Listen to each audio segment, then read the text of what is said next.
lebih dekat dengan pematung hebat.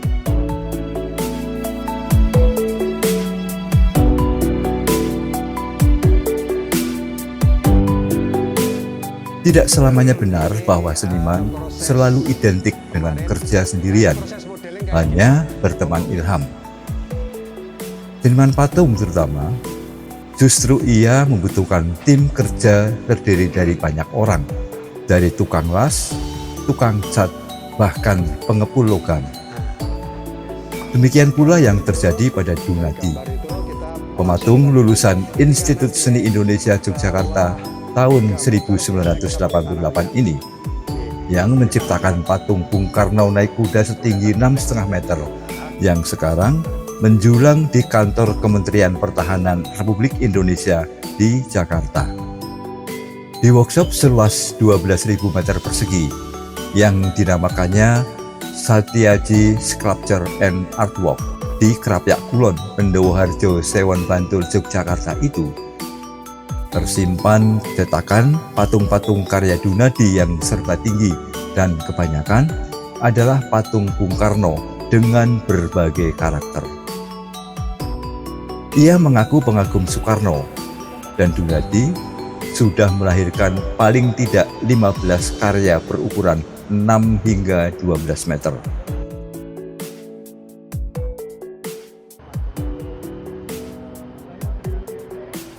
Di samping membangun studio tempat ia berproduksi, Dunadi juga membuka galeri tempat ia menyimpan karya-karya masterpiece-nya. Yang dimaksud dengan karya masterpiece adalah patung-patung bukan pesanan, karya yang benar-benar ekspresi Dunadi sebagai seniman.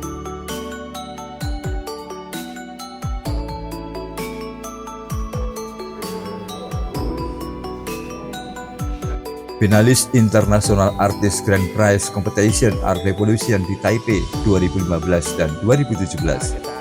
Juga peraih penghargaan karya patung Saraswati di Charles Darwin tahun 2009. Dan setahun setelahnya, nama Dunadi tercatat di Muri.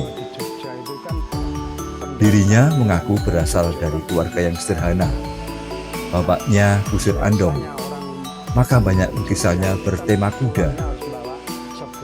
Anak kusir andong kok kuliahnya di seni rupa, mau jadi apa? Demikian tanya salah seorang kerabatnya. Namun kemudian ia membuktikan bahwa menjadi seniman pun jika manajemennya baik, bukan tidak mungkin akan berhasil. Selain idealis, seniman harus realistis. Demikian kata Dunadi yang tidak peduli orang menyebutnya rajin, seniman atau pengusaha. Pada usianya yang genap 65 tahun pada 3 Agustus nanti, Dunadi bisa disebut sebagai salah satu pematung monumen berskala internasional yang dimiliki negeri ini. Kita akan menyambangi galerinya yang luar biasa, bak Taman Budaya, untuk mengenal lebih dekat pematung hebat ini.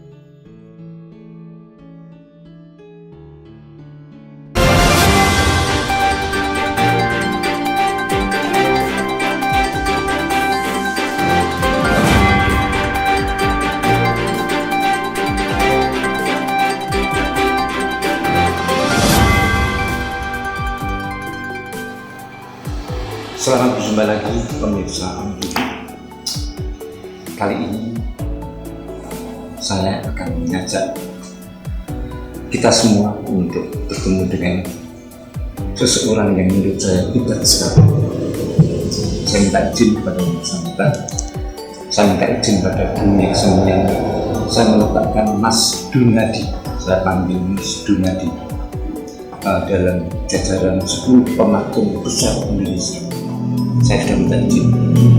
Ada Cokot, ada Yusman, ada Guru Sudarta, antara lain juga ada yang saya cintai, Mas Muarto.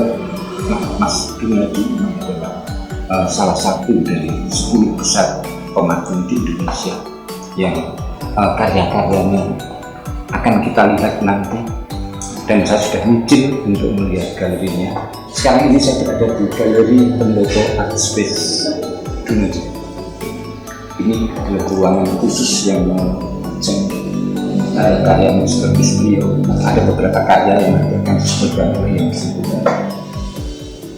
Selamat bertemu Mas Gunadi. Selamat bertemu Mas Adis. Alhamdulillah sehat. Alhamdulillah. Selamat tahun baru juga ini menghadapi tahun 2025. Terima kasih Mas. Kita harus Optimis, leres. akan lebih hebat. Siap. Ya.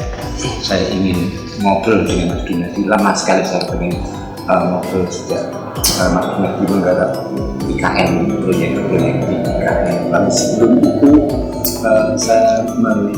kami melihat Mas Gunadi membuat kuda, Bung Karno naik kuda yang sekarang terletak di patung Bung Karno naik kuda itu di kantor Menhan. Tingginya kalau tidak keliru 6,5, panjangnya 7,6, lebarnya 2,6 meter. Total sekali. Kemudian saya ikuti, ini mungkin karya Mas Gunadi tentang Bung Karno itu yang ke-15. Kalau karya kuda, saya juga mengamati lagi entah berapa kuda yang sudah Mas Gunadi. Ada apa Mas Gunadi? Kok Mas Gunadi begitu suka menggarap Bung Karno dan obsesi apa Mas Gunadi dengan kuda? Monggo Mas Gunadi. Oke, terima kasih Mas Adi. Jadi gini, saya membuat Bung Karno, kemudian pas kebetulan Bung Karno juga naik kuda, karena kuda juga identik dengan kesenangan saya. Jadi gini, saya dapat mandat dari beliau Pak Prabowo. Waktu itu kita ketemu di Akmil. Waktu itu Pak Dudung, Pak Jenderal Dudung, ketemu di sana, punya ide beliau akan membuat patung Bung Karno naik kuda.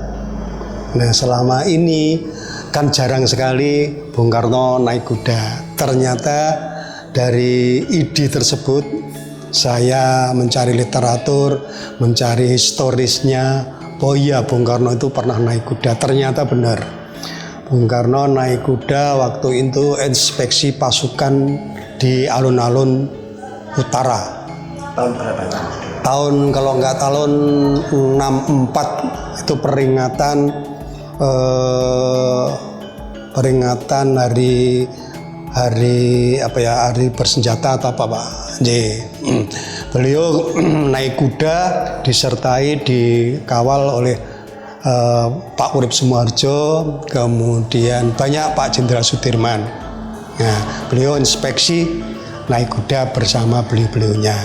Nah, itu menggambarkan beliau betapa gagahnya, betapa eksklusifnya seorang proklamator naik kuda. Nah, makanya divisualisasikan dan diabadikan di kantor Menhan. Nah, kebetulan itu beliau punya cita-cita, beliau juga pecinta kuda juga Pak Prabowo, juga pecinta seorang proklamator yang ini gagah berani. Jadi itulah awal dari ide. Kemudian saya visualisasikan dengan waktu kurang lebih 6 bulan waktu itu. Bung Karno naik kuda. Nah, kenapa saya tertarik seorang proklamator? Karena saya melihat sejarah bahwa Indonesia itu tanpa beliau saya kira waktu itu masih kacau. Saya melihat bahwa Bung Karno itu orang yang sangat luar biasa. Bahkan dengan waktu itu ada peristiwa di Bandung, umur 22 tahun sudah menggugat dunia. Itu sangat luar biasa. Seorang pemuda yang masih umur 22 tahun menggemparkan dunia. Itu kan sangat luar biasa. Membandingkan anak-anak sekarang umur 22 tahun masih manja-manja, masih ini, apalagi dengan teknologi sekarang, dimanjakan dengan teknologi sekarang. Nah, ini betapa perjuangannya beliau. Mengingat saya sendiri waktu itu umur 22 tahun, meskipun saya orangnya ya orang wong ngerkoso, orang wong ini, tetap 22 tahun tetap masih kekanak-kanakan. Beliau sangat luar biasa. Itu menjadi inspirasi bagi saya. Ya, makanya saya sangat-sangat luar biasa. Saya sangat antusias bila saya diberi tugas membuat Bung Karno. Bahkan saya sampai bikin kecil-kecil Bung Karno itu karena itulah. Nah, saya membuat banyak sekali tugas yang diberikan saya, seperti di Lemhanas. Di Lemhanas itu yang di depan gedung Lemhanas itu juga atas perintahnya beliau Ibu Megawati, Presiden ke-6 ya, ke-5 itu juga memerintahkan saya untuk bikin patung Bung Karno. Itu sangat-sangat juga terkesan karena mematung Bung Karno itu menjadi sesuatu yang sangat saya tuh kagum dari postur tubuhnya, dari karakternya, dari berpakaiannya, itu sangat luar biasa. Saya belum pernah membuat patung-patung yang saya melihat itu sangat-sangat dari segi karakternya, dari segi ini. Bung Karno itu dari karakternya, itu dari hidungnya, dari matanya, dari semuanya sangat-sangat dinamis, sangat luar biasa. Dan itu mempunyai karakter, mempunyai khas-khas sendiri.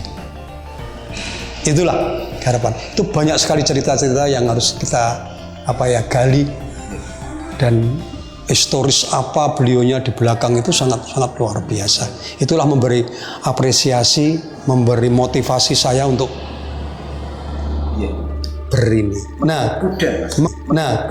Mengenai kuda, jauh berapapun kilometer dia nggak akan lelah.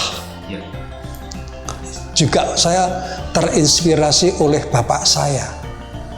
Maaf, saya tuh anak orang sederhana. Bapak saya dulu seorang kusir kuda. Juga penggemar kuda juga. Jadi saya tahu kusir andong. Karena mbah saya itu dari Trasolo juga, anak-anak saya waktu zaman itu kan belum ada kayak kol, belum ada yang lain. Satu-satunya jalan kan transportasi kan kuda. Terus kusir kuda. Karena zaman dulu saya itu kan berasal dari Bantul, daerah selatan, Palbapang ke barat. Saya lahir tahun 60. Kondisinya kan masih hal-hal sangat semuanya memprihatinkan kondisi saya. 12 tahun. Ya, Indonesia Merdeka. Itulah bayangan-bayangan saya. Sampai saya waktu itu memang bawaan dari ketika kanak-kanak. Ya, dari kanak-kanak itu saya mencari rumput, mencari ini untuk kuda. Waktu SD itu saya gitu. Ya, dari itulah saya benar-benar pecinta. Saya waktu itu kuda bapak itu meninggal, itu saya nangis berapa dikubur kan. Dikubur itu saya nangis benar-benar. Itu perjuangan sangat-sangat, itu mengena bagi saya. Ternyata kuda itu sangat luar biasa. Untuk mencari makan Jogja Bantul tiap hari, ya kan, cuman lari, itu kan sangat luar biasa. Itulah cerita-cerita yang mengena bagi saya. Itu Mas. Tentang kuda, Mas Donadi. Maka tadi saya sempat putar-putar tempat produksi tadi. Ada banyak kuda yang karakternya berbeda-beda dan semuanya energetik sekali. Lalu saya ingin menyinggung karya Mas Donadi di Boyolali, Mas. Ada 13 kuda yang menarik kereta, mungkin judulnya Arjuna Wijaya. Ya. Dinaiki oleh Arjuna ketika perang tanding dengan ini semuanya dikerjakan di studio Satyaji.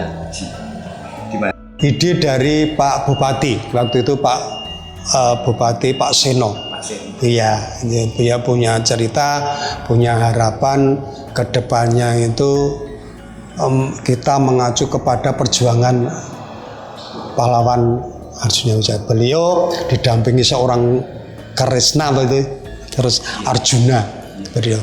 Terus kemudian ada 13 kuda. Ya, itu semuanya ada maknanya, Mas. Iya. Kemudian dengan gerak ritme yang agak menaik itu diletakkan di ini. Ya, waktu itu kita kerjakan hampir 7 bulan itu. 7 bulan. Ya, itu semua dari tembaga, dari logam. Ya, jadi Panjangnya 24 meter. ya 24 meter tinggi. 25 meter. Benar itu. Kemudian yang tadi pertanyaannya Studio Satiaji. Ya. Saya 89 saya dirikan. Saya lulus di ISI, di ASRI waktu itu. Saya 88. Ya, 88 saya lulus, kemudian saya berpikir juga, Mas. Saya gimana ini, saya lulus, saya harus jadi apa? Kalau saya menjadi seniman, karena otak saya udah didoktrin sebagai seniman murni, itu terus terang saya merasa berat. Saya introspeksi, saya tuh siapa sih? Saya itu anak siapa sih? Kalau saya anak pejabat, anak yang mungkin orang punya, saya kolaborasi dengan bapak saya buat karya-karya, kemudian pameran pasti lir. Nah dari awal itulah saya nol bener. Saya harus bagaimana? Tapi saya dianugerahi oleh Allah bahwa saya punya talenta, punya kepekaan, punya mempelajari seni 3 dimensi. Seni 3 dimensi itu kan seni patung juga. Nggak harus membuat orang, nggak harus membuat binatang. Ternyata saya mempelajari seni 3 dimensi itu sangat luar biasa. Seni yang berbagai arah dilihat itu sangat dinamis, gimana komposisinya, proporsinya itu sangat harus kita perhitungkan. Itu tantangan bagi kita. Kemudian yang lain, kalau kita bikin patung orang atau patung binatang, kita harus menguasai masalah ekspresinya, masalah anatominya, karakternya. Seperti tadi Bung Karno, siapa aja itu kan punya hidung itu sama, orang itu punya hidung sama, hidung saya punya hidung, tapi hidung saya sama panjenengan itu pasti beda. Belum masalah mata, belum masalah karakter, Tuhan itu sangat luar biasa. 1.000.000 orang seberapa dunia itu, apa ada yang sama? Nggak ada. Hebatnya Tuhan. Itu tidak ada apa-apanya. Kita itu tidak ada apa-apanya. Itu sangat-sangat. Nah, dari itulah harus saya mempelajari karakter, dari mempelajari anatominya. Anatomi begini sama begini aja udah lain. Belum masalah Draveri gini itu geraknya gimana harus kita dimans. Belum masalah karakter. Setiap orang itu punya karakter. Goresan-goresan itu punya cerita loh, Mas. Goresan saya begini, saya umur sampai sekian itu kan ceritanya kan ada juga. Kesedihan, kesenangan ada di karakter loh. Karakter berkorelasi dengan suasana, dengan hati, pikiran semua. Itu harus kita peka mempelajari hal tersebut. Itulah saya kenapa itu beratnya seorang seniman itu. Apalagi seniman patung. Saya katakan tadi, pematung itu satu karya itu membutuhkan kalau yang bagus minimal itu 5 juta. Minim. Kecil. Kalau nanti ya, dan itu harus kita memerlukan skill, harus memerlukan talenta, harus memerlukan tenaga. Kalau itu dari batu, ya kita punya konsep gimana batu harus kita tata, kita ini. Konsep kita harus ini. Karena di patung itu bukan berbicara masalah warna. patung itu berbicara masalah dimensi, volume, proporsi, macam-macam. Pencahayaan, cahaya dari mana? Kita sama dengan kamera, sama dengan ini. Di mana ini? Baiknya di mana? Itu kita juga karena itu berbicara masalah volume, pencahayaan. Ya kan? Kita harus berbicara. Seperti kita aja, kalau kita disorot dari belakang dari bawah itu udah menakutkan kita. Iya kan?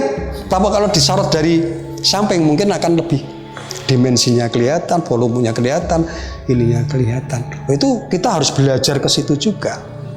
Belum masalah volume, belum masalah kedetilan, belum masalah plastisnya. Orang itu kalau kita lihat semua itu lingkaran, Mas. Iya kan? Ya. Kecuali kuku. Kalau kita diperbesar itu, kita itu semua ada plastis lingkaran. Itu harus kita kuasai. Belum masalah anatominya tadi ya, belum masalah itu baik. Itulah tantangan bagi kita. Nah, itu seniman harus itu. Kemudian saya berpikir saya harus jadi seniman murni atau harus bagaimana? Kalau seniman murni kan berat, itu tadi. Uang 5.000 baru kayak gitu. Ya mungkin kalau lukis atau ada mungkin bisa ini ya. Tapi kalau patung kan berat. Belum masalah marketingnya, belum masalah orang yang ngoleksi, orang kolektor itu kan daya tariknya kan kita kurang. Itulah Mas. Itu kan berat bagi kita. Mungkin ada kaitannya dengan idealisme dan seniman. Yo orang idealis dong. Ngawih potong. Bener. Monggo Mas.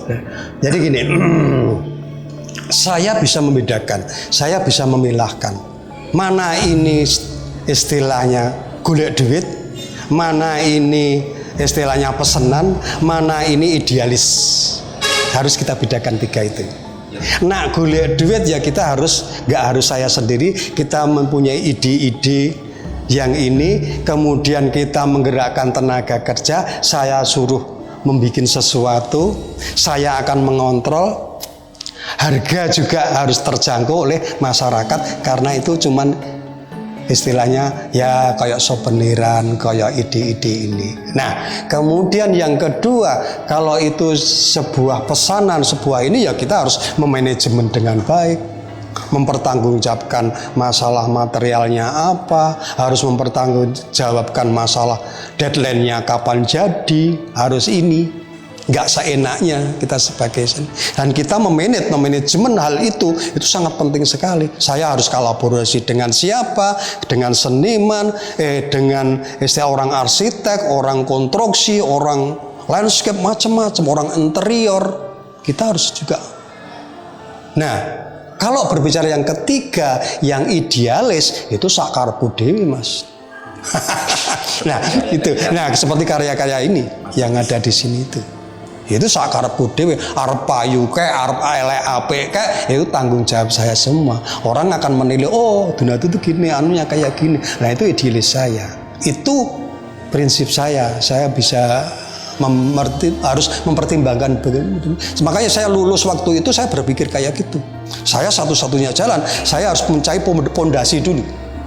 Pondasi itu apa? Pondasi aku harus urip, harus menghasilkan. Saya nggak kerja tapi saya memanajemen, itu akan menghasilkan untuk kehidupan saya sehari-hari. Pokoknya uang yang lainnya, hasilnya lain bisa untuk berkarya idealis gitu. Ini sekaligus juga satu saran pada teman-teman seniman yang lain. Ada beberapa teman seniman kita yang berburu pada idealisme lalu lupa pada keluarga. Benar. Saya masih ingat Mas Dini, apa kata mantan guru saya Pak Kusdini. Seni itu harus hidup tapi juga harus menghidupi. Ini antara lain. Artinya Mas Gunadi juga memilah-milah kapan berkreasi, ekspresi seperti ini, kapan souvenir-souveniran, kapan berkarya, menerima pesanan. Jadi kalau ada sebutan Mas Gunadi sakit hati enggak? Mas Gunadi ini seorang perajin atau seorang seniman atau seorang pengusaha? Ya, itu sebenarnya saya cakup semua itu. Karena saya dikatakan seniman kok orderan, souveniran, saya kira kok istilahnya macam-macam lah. Kok manajemennya kayak gini, kok saklek gini-gini. Nah, itu memang kita itu mindset saya kalau saya sebagai seniman, ya saya berbicara masalah seni secara seni tapi secara murni, seni murni. Tidak diembel-embel laku atau enggak ini. Ya saya berbicara masalah ekspresinya, harus konsepnya apa, anunya apa, pertanggungjawaban apa, itu kita visualisasikan dengan ide saya sendiri yang ngedan itu tadi. Itu sebagai seniman murni. Tapi kalau sebagai kehidupan, saya harus mengikuti keluarga, harus memilih, ya saya harus mikirkan. Karena yang saya katakan tadi sebagai seniman itu kan belum tentu 1 tahun atau 1 bulan laku. Saya katakan tadi, saya itu anak Esopo, saya harus merintah. Nah, ternyata orang berkarya itu nggak perlu marketing yang ini. Ternyata berkarya yang benar-benar itu kita tunjukkan. Karya itu bisa berbobot dan itu sebenarnya itu marketing. Orang akan melihat sana, jadi kita diajeni, kita dibahas, kita di karya itu. Nah, sebenarnya itu. Nah, makanya saya sampai sepak terjang sampai sekarang itu, saya nggak akan mempromosikan saya itu begini loh, saya enggak. Seorang melihat karya saya, orang melihat produk saya, orang ini, oh ini kayak gini, oh ini harganya ini, oh ini harganya, wah itu berbicara masalah ini. Tapi kalau sedang berbicara masalah idealis, masterpiece seperti kayak gini, ya saya cuma kayak gini. Makanya saya itu tadi perusahaan saya udah jalan. Saya dengan ide itu, apalagi saya dianugerahi Allah itu, saya punya anak 3 laki semua. Orang seperti saya, istilahnya punya skill seperti saya, punya talenta kayak saya, kan nggak bisa diwariskan, Mas. Ya kan? Mas punya bakat, bisa diwariskan sama anak, nggak pengen tak? Itu mungkin bakat itu mungkin turun atau apa, mungkin baru cucu kita yang baru ini. Kalau anak kita kan nggak bisa. Nah, satu-satunya jalan saya bisa membuat fasilitas, membuat manajemen yang ini, anak saya nanti ikut di dalam manajemen itu bisa tahu sepak terjangnya kayak gini, anunya kayak gini, memanage kayak gini, itu baru. Tapi kalau skill itu kan nggak bisa. Nah, satu-satunya jalan ya udah, saya membuat kayak di sini, kayak galeri ini kita bikin tempat pendapo aspis itu kan ada kegiatan seni dan budaya, Mas. Ya ono pertunjukan, ono istilahnya seni pertunjukan, pameran, kemudian ya semacam-macam lah. Tempat ini biar bisa menghidupi dan bisa untuk ajang seniman-seniman di sini itu bisa kumpul di sini, kita saling mengisi. Nah, saya di sini kan pameran juga, itu. Itu loh, Mas. Kadang-kadang teman saya pada pameran di sini sama ini. Nah, ini tempatnya siapa? Oh, ini Dunati gini-gini. Nah, saya andil di sini juga kan. Saya kan ikut pameran juga di sini. Nah, itu strategi saya. Ini rahasia bagi saya, tapi ini untuk motivasi teman-teman saya sama generasi terus, ayolah kita saling menyerangkul, saling kerjasama, saling kolaborasi, saling mengisi, saling ini. Kita nggak ada persaingan kok. Wong setiap orang itu punya skill sendiri-sendiri, punya talenta sendiri-sendiri. Nah, itu memang di dalam seni patung, amatan saya, seorang pematung tidak bisa berdiri sendiri ya, Mas? Ya. Harus ada yang ngelaske. Ya, ngelaske. Terus kemudian konstruksi harus kita kerjasama sama orang arsitek, harus ini semua. Kecuali kalau ya istilahnya karya-karya masterpiece kayak gini. Iya. Tapi skupnya kan cuma kecil, skupnya kayak gini. Karya yang egois. Karya yang egois. Karya masterpiece juga yang besar, tapi kolaborasi juga bisa juga. Karena ide-ide dari kita. Orang cuma pelaksana aja. Kan gitu. Bolehkah saya berasumsi Mas Gunadi? Karena itulah maka jumlah pematung ini lebih sedikit. Pematung itu lebih langka dibanding pelukis, dibanding mungkin sastrawan mungkin begitu, karena beratnya, mungkin bahan baku, mungkin harus nggak bisa bekerja sendiri dan sebagainya. Belum lagi kalau sudah menyangkut soal pemasaran. Tantangannya kan dalam dunia patung yang saya lihat, yang saya intip, kecemasan terhadap penilaian orang, lalu ketidakpastian akan hasil akhir, lalu keterbatasan bahan baku. Untuk seorang Mas Gunadi yang sudah capaiannya ada sekian ini, udah nggak lagi memikirkan itu, atau masih ada? Keterbatasan alat. Jadi gini Mas, makanya itu tadi kita pilah-pilahkan. Setiap ini punya konsep. Setiap kita berkarya itu harus punya konsep. Bahkan sampai yang souveniran sampai ini pun kita harus memerlukan konsep. Ini konsep ini nanti ukurannya berapa, terus kita harus produksi berapa, terus nanti ukurannya berapa, jangkauan pasar tuh berapa, itu sudah kita perhitungkan. Itu kalau masalah manajemen sampai ini. Kemudian kalau proyek atau pesanan itu udah jelas. Karena setiap ada ide, udah ini sudah kita ngengkreng, kita bikinkan RAB, perencanaan, pra-perencanaan baru ini. Itu sudah jelas. Step by stepnya dalam pelaksanaan sampai pemasangan sudah jelas. Karena ada itu. Kalau kita cerita itu per step by step itu ada. Nah, kemudian yang menginjak pertanyaan panjenengan kan yang terakhir idealis. Kalau masalah karya-karya seperti masterpiece barang itu memang ada. Dari awal itu udah ya temanya gini ya, rutinitasnya gini.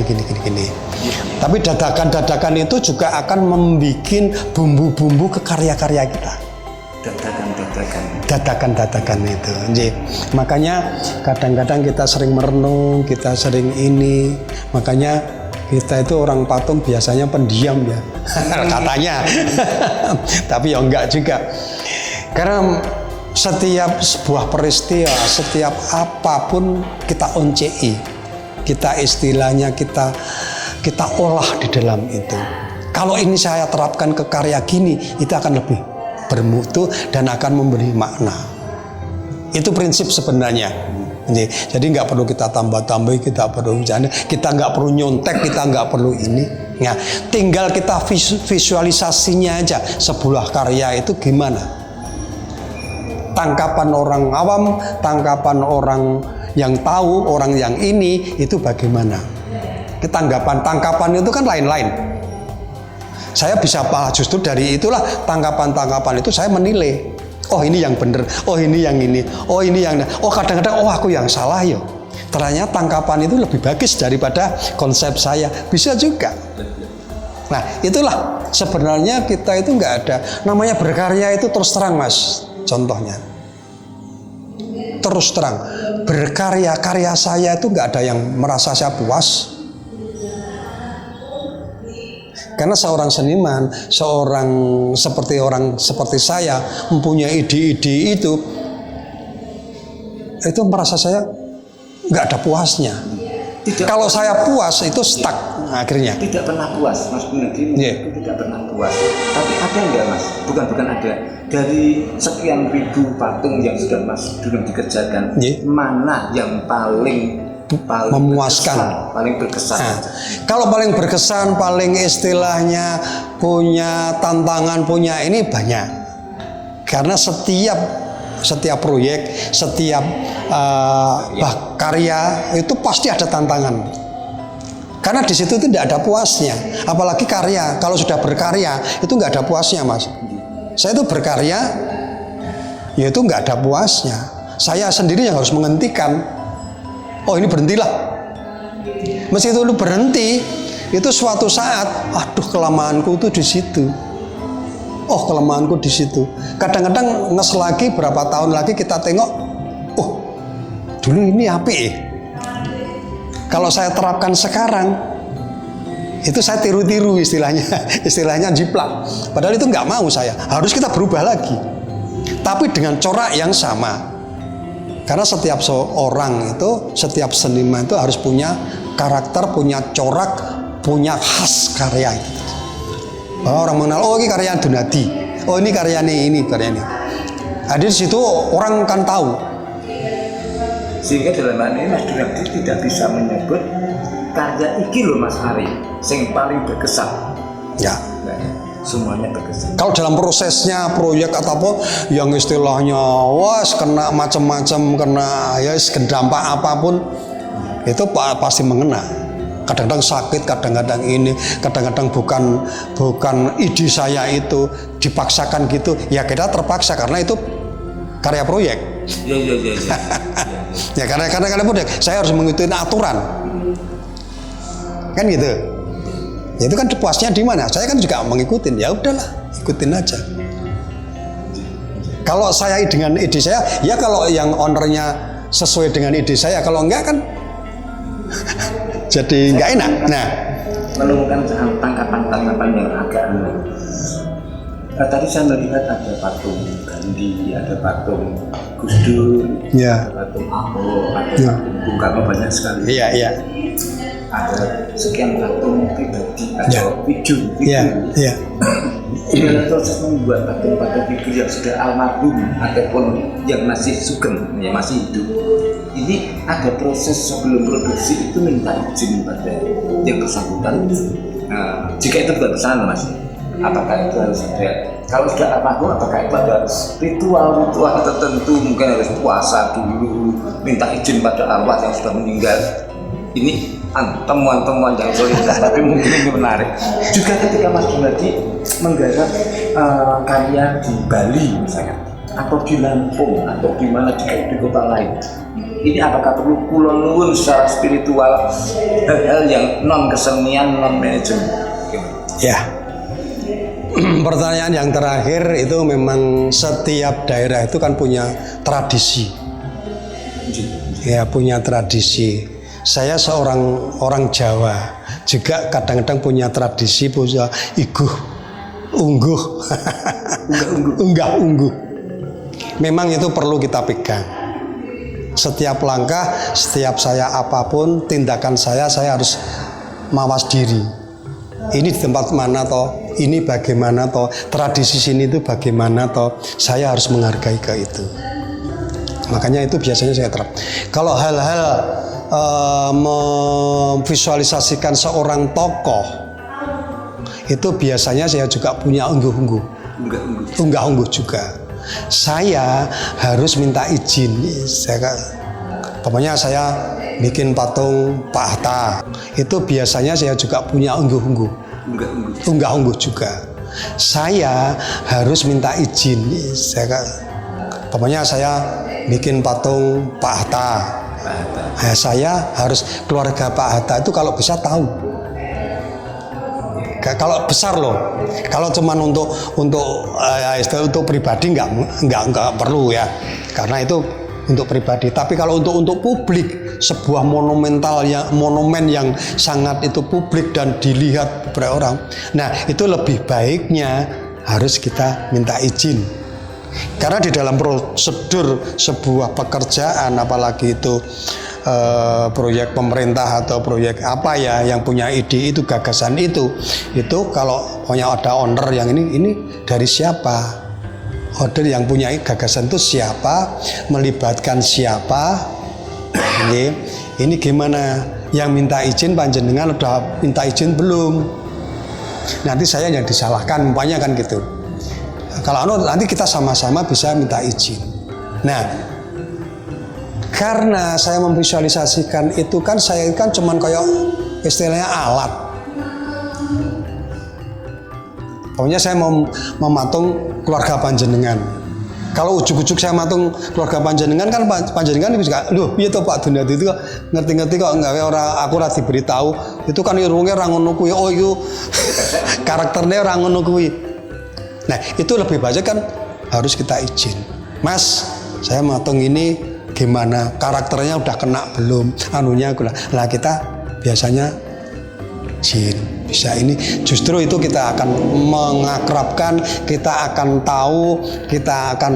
tahu karakternya, atau istilahnya kas-kas apa beliau waktu Sugeng itu ada di situ. Beliau yang mengenal, bukan saya yang ini, kan gitu.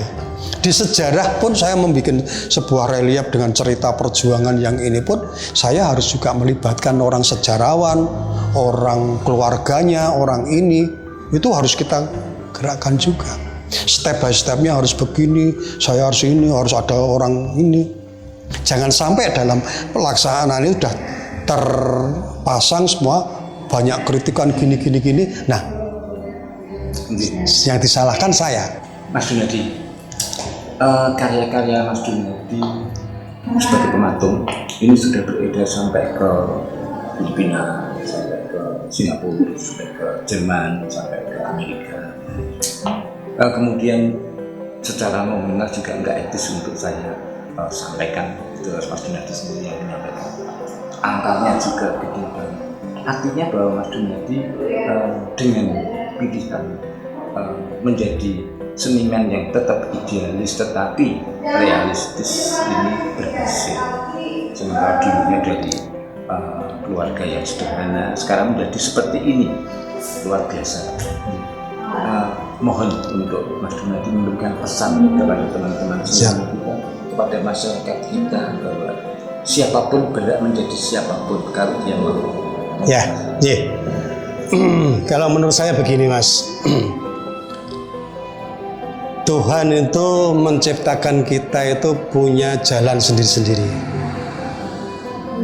Bahkan saya tidak tahu bahwa saya bisa begini.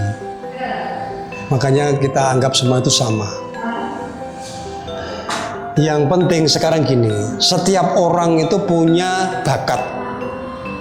Dari bakat seorang, apapun bakatnya, apapun itu profesinya, kalau ditangani secara manajemen, secara tekun, secara ini, itu akan sangat menghasilkan, Mas. Seperti saya ceritakan tadi, patung itu apa toh? Kok bisa begini, bisa begini, bisa. Makanya kita harus benar-benar, saya bisa memilahkan antara realistis, antara idealis, antara kenyataan, ya macam-macam. Dalam perjalanan itu kita bisa menilai. Makanya saya berpesan kepada generasi penerus, kita setiap orang itu punya talenta, punya istilahnya sebuah kesenangan, punya bakat. Bakat apapun kalau itu ditangani secara profesional, tekun, kita melihat akan ke depan, itu akan membawa sukses kita. Itu prinsipnya.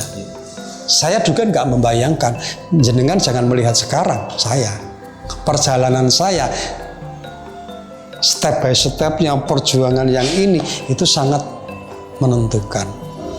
Dari itulah saya memberi apresiasi pada masyarakat, bukan kok saya sombong, bukan kok saya gini sekarang jadi begini, enggak. Itulah gambaran perjuangan seorang perjuangan yang harus apapun profesinya harus kita tangani secara, kita tidak membedakan, kita nggak akan persaingan yang begini. Ini setiap orang itu akan melihat. Itu intinya. Jadi mudah-mudahan pertemuan ini, diskusi ini akan membawa dampak pada generasi ini. Jangan melihat sekarang, tapi melihat sebuah perjalanan. Apapun itu tadi, apapun kesenangan Anda kalau itu kita tangani secara ini, pasti akan menghasilkan sesuatu. Ya itu tadi, seniman, kalau seniman itu bagus. Contohnya seperti Nasirun, teman saya juga, adik kelas saya. Itu kan luar biasa. Istilahnya punya uang 5.000, kalau dipegang Nasirun bisa 500.000, bisa 5 juta. Itu hal-hal yang sepele tapi sini. Tapi kalau kita tangani secara profesional, kita tangani secara ini. Jadi kita jangan terlalu instan, jangan terlalu ini. Apalagi sekarang zaman globalisasi, zaman modern kayak gini. Itu bagi saya generasi lebih berat kalau tidak peka di dalam ini. Itu intinya, Mas. Jadi Saya titip pada generasi penerus, apapun pekerjaannya, apapun ini. Tapi sekarang seni dan budaya itu sangat perlu dilestarikan, intinya itu. Kita tidak akan meninggalkan sejarah, kita tidak akan meninggalkan tradisi, tidak meninggalkan riwayat kita Indonesia. Saya ada karya-karya di luar di ini. Nah, saya juga melihat karya-karya di sana. Oh, kita memang beda. Apalagi kita dihargai di sana.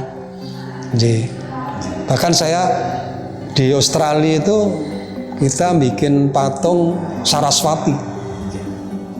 Nah, kan ada maknanya, ada orang Australia bisa menjelaskan bahwa patung Saraswati itu anunya kayak gini, anggunnya kayak gini, mempunyai motivasi kayak gini. Nah, itu akan memberi.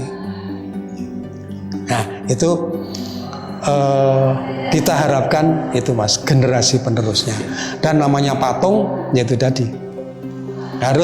Kita harus tekun, harus kalau kita pelajari memang. Tapi dalam perjalanan nanti kita itu belajar itu dalam perjalanan, bukan dalam kelas atau dalam fakultas, tapi dalam perjalanan itu kita anggap itu sebuah pelajaran hidup, pelajaran idealis, pelajaran. Itu harapan saya. Terima kasih. Terima kasih. Pemirsa On TV yang berbahagia, itulah satu jam bersama dari Sohor Maktumnya bisa membuktikan bahwa bakat apapun itu jalankan dengan manajemen yang baik. Dan satu mungkin tambahan dari saya, lagi di samping berbakat keterampilannya luar biasa, manajemennya bagus, beliau tetap berhati. Salam Indonesia. Salam. Indonesia tanah air